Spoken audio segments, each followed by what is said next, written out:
So let's talk about the Nigerian Senate, which has received a letter from President Muhammadu Buhari presenting to the upper chamber the executive branch borrowing plans of 2018-2020, amounting to about $4.05 billion and another 170 million euros with a grant component of 125 million US dollars. The concurrent approval being sought by the administration is for multilateral funds to finance projects approved by the cabinet last June and meets other emerging needs. I'm joined now by SPM Professionals senior economist Paul Alaje for some perspectives on this. Good evening, Paul. Thanks for coming through from our Abuja studios.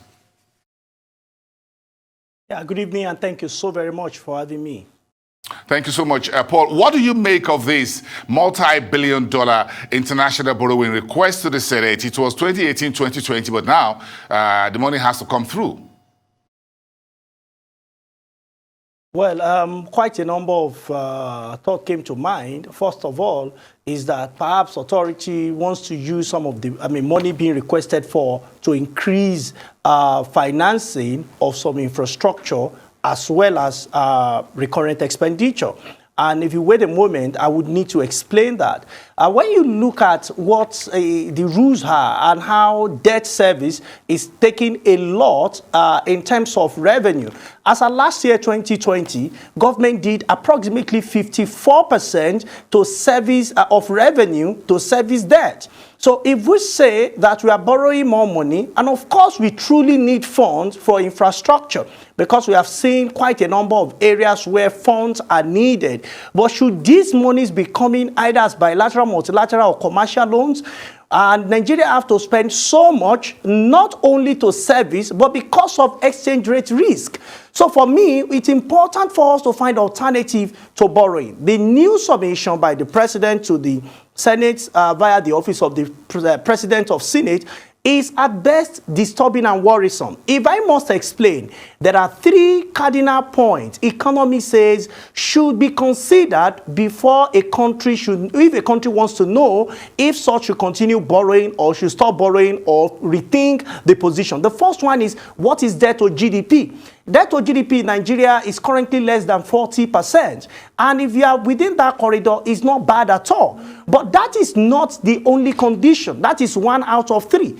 The second condition says, what is revenue what is debt service to revenue? When you look at that, Nigeria have over 50%. We should not be doing more than 1/3 of what we earn. Today, we are doing even more than half. And projection shows that we may even increase this to about 60 or 70% in near term.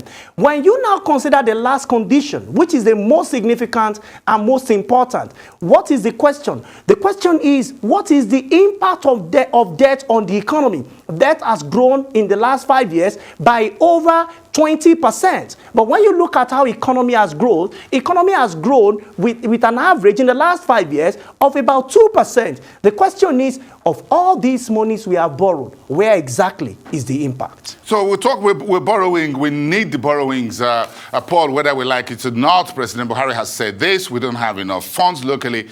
Now, but the whole idea is if we keep borrowing, you said we should borrow less. So where else do you think money will come from? Do you think the National Assembly should limit the executive branch from its borrowing program? Is that possible? Is that a likelihood? And say, sorry, you can't take this much because we haven't heard anything of that nature. I'm not sure. Well, I think that the National Assembly, we need to work with executive, and as a quote and unquote, the regulatory quote and unquote body that also look at what executive is doing. National Assembly, we need to work with the executive to also further advise executive or not totally approve some of the debt. Because when you look at a non-functional parameter, which is the GDP, we're looking at debt to GDP and we can still accommodate. As a matter of fact, Nigeria debt profile that is already 33.1 trillion naira. If you are looking at the GDP position, we could as well increase that to 68 trillion naira. The question is, how are we going to service these loans? So limiting what government should borrow by implication, executive should borrow, it's so very important. The question now is, how would we fill the gap? Where are we going to get money? And the answers are not far-fetched. Number one is we need to optimize public-private partnership. We have seen what African richest man did on Lekki-Ajah Expressway. That is on large scale. We can even find 2-3 more companies to come together and give tax credit for them to finance some of government expenditure, which will not put us at the risk, at near risk, exchange rate risk of what exchange rate values will be. The money we borrowed in 2013, for instance, at approximately 150 to a dollar. Official figure is more than 400 naira today. Parallel market is over 450, over 540 naira to a dollar. So the question is, should we then continue to borrow when we know that we are not able to control what is happening to naira within 2013, 2014, 2015, and even more recently, 2016, where we had the first recession around 2017, and now 2020, 2021. I think they should borrow. One thing they should do is to optimize public-private partnership, also to look at revenue windows. And how do we do this? Consider what National Bureau of Statistics have reported, particularly has to do with telecom sector, the sector that have been growing even as we continue to witness the pandemic all around the world. This sector is growing, but revenue to government, I'm afraid, is not growing this moment. Paul, stick around for the second part of our conversation. We have just about 1 or 2 more on that. They will talk about the VAT and Nigeria's economic lopsided structure. We'll be right back.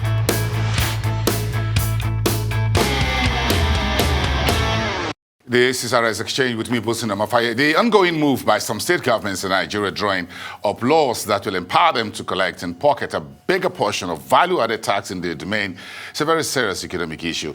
From all indications, the VAT tussle looks like a page taken from previous agitations such as resource control. But what more do the VAT collection and sharing throw up in the Nigeria's economic as panic starts to grip the country when its largest economic powerhouse, Lagos, throws his heart into the ring? Paul Alaje at SPM Professionals, thanks for standing by from our Abuja studios. Very quickly, as we go into the VAT conversation, but just a final touch on the borrowings. Here we're going with the $3 billion Eurobond, which will get in sources saying that we're likely to go to the market before next week's FOMC US Fed meeting. You think this is a very good step to hit the market before the FOMC?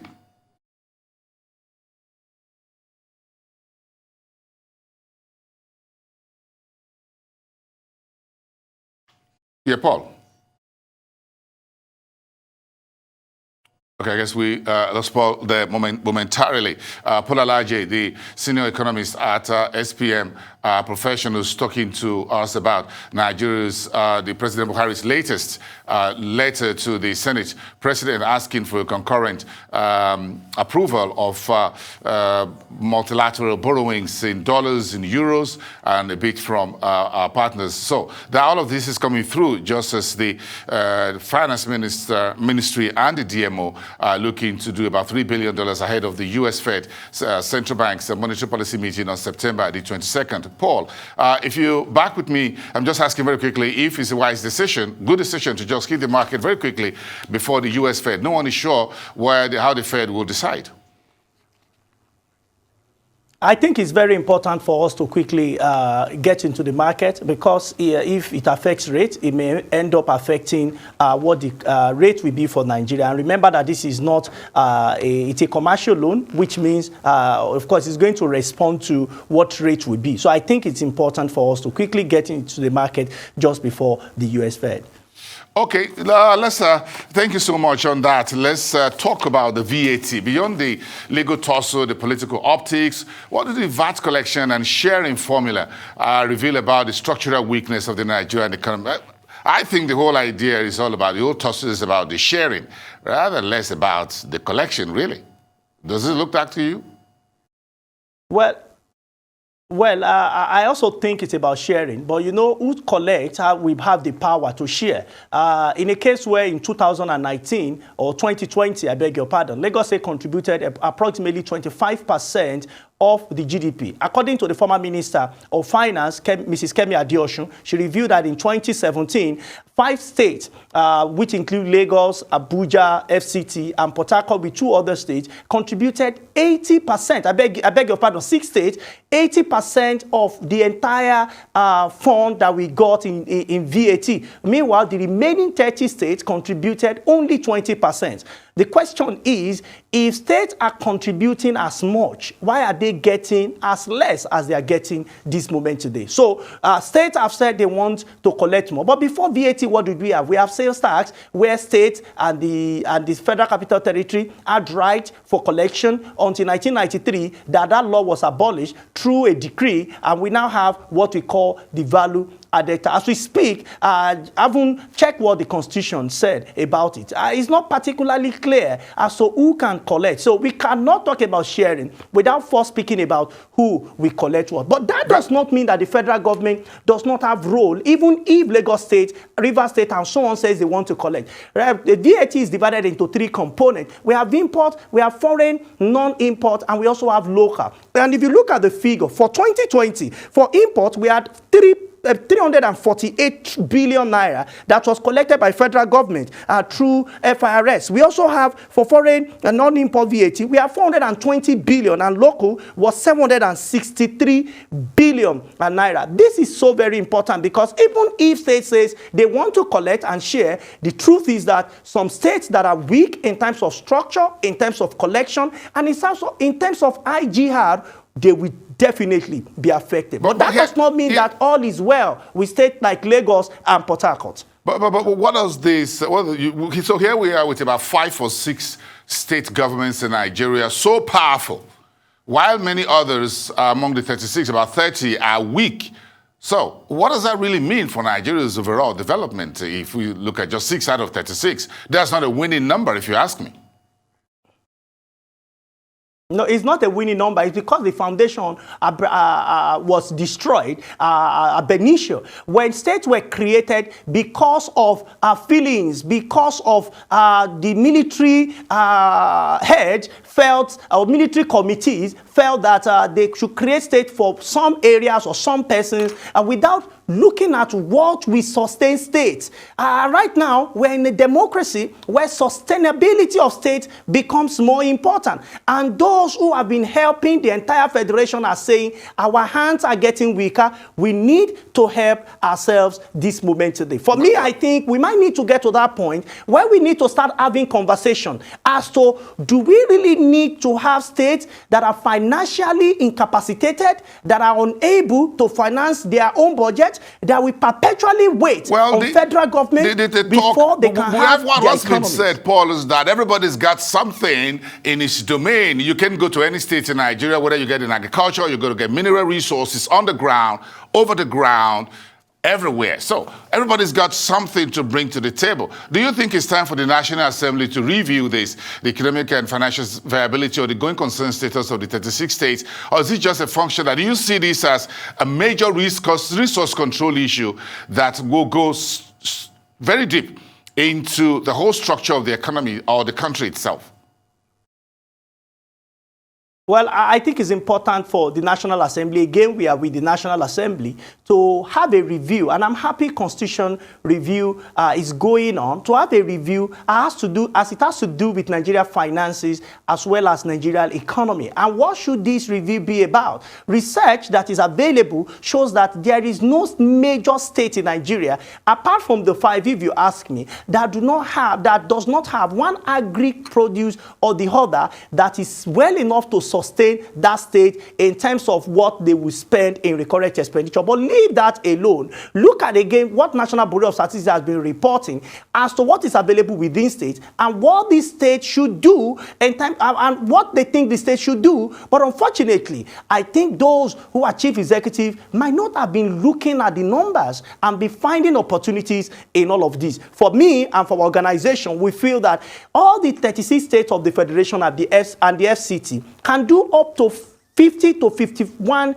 trillion naira, a billion naira today than what they are doing, individually, than what they are doing individually today. Lagos State did over 400 and can even do much more if they allow them to collect VAT. And for states that are doing even less, we strongly believe that they can do really more than what they are doing. On a final note, less than 1 minute, Paul, this is all about financial autonomy for states, and so, do you think so?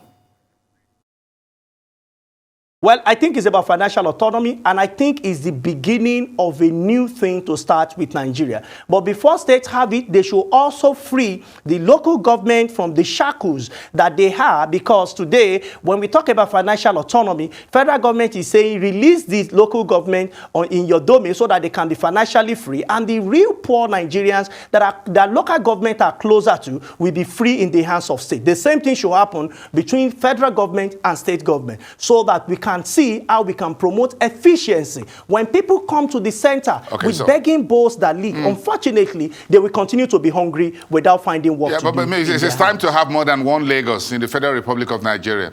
I think so. We already have more than one Lagos, but unfortunately, they are not functional. We don't have enough. 6 out of 36. Paul. They are not functional. We have 36 Lagos states technically in F9. Nigeria. Paul, but F9, they are not functional. F9 is a losing number. We're not up to speed. It's not. We're in the water. Let's be honest. It's time to undress in public. From Abuja studios, Paul Alaje, senior economist at SPM Professionals. Thank you very much for your time today. Have a great evening.